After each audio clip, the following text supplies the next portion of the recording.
Lesson.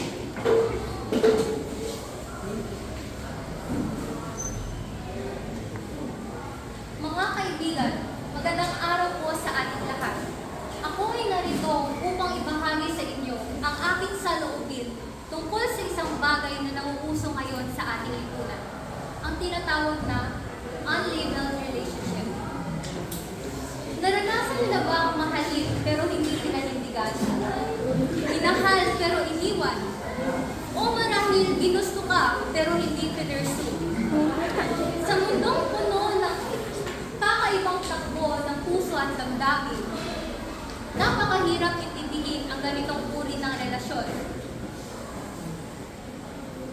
Subalit ito ay isang katotohanan na maaaring makilala natin ang sarili nating karanasan. Ano nga ba ang unlabeled relationship? Ito ay isang relasyon na kung saan ang dalawang tao ay may espesyal na pagtingin sa isa't isa. Hindi sila magjowa, hindi sila mag-MU. Sila ay parang magkaibigan lang, pero may something.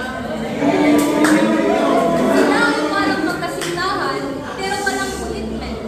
Sila ay parang mag-asawa, pero walang papel. Sila ay parang wala lang, pero meron. Wala kang karapatan at walang tunay na pinanghahawakan. Maaaring mangyayari ito dahil sa takot sa pag-commit. Minsan ang nawala ng tiwala, o simple, baka marami pa siyang ibang opsyon. Papayag ka ba nun? Na options ka lang? Naranasan niyo na ba ito sa isang minamahal? Sana hindi. Pero masakit isipin, di ba? Kaya mga kaibigan, kung kayo ay nasa unlabeled relationship o may balak na pumasok sa isang relationship, pag-isipan niyo muna. Huwag niyong hayaan ang sarili ninyo maging biktima sa isang walang label, walang direksyon at walang saysay.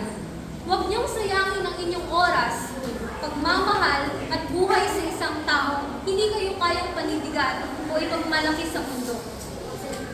Huwag niyong tagapin ang kahit ano lang dahil kayo ay may karapatan na magkaroon ng higit na ano pa.